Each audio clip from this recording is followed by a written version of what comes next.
How to use or create WhatsApp channels. Let's get started. Firstly, make sure you are using the latest version of WhatsApp.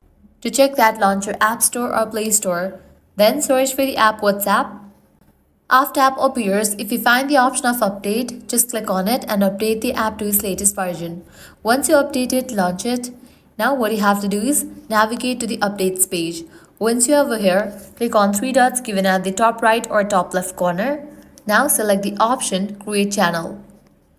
Anyone can discover your channel. Channels are public, so anyone can find them and see 30 days of history. People see your channel, not you. Followers can't see your phone number, profile picture, or name, but other admins can. You are responsible for your channel. Your channel needs to follow WhatsApp's guidelines and is reviewed against them. Click on Continue. Now, give it a name to your channel. Now, describe about your channel.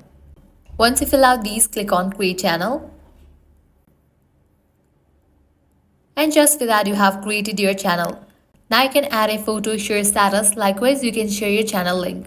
So that's the wrap for this video. This way you can easily create WhatsApp channel. If this guide helped you out, do not forget to like, share and subscribe.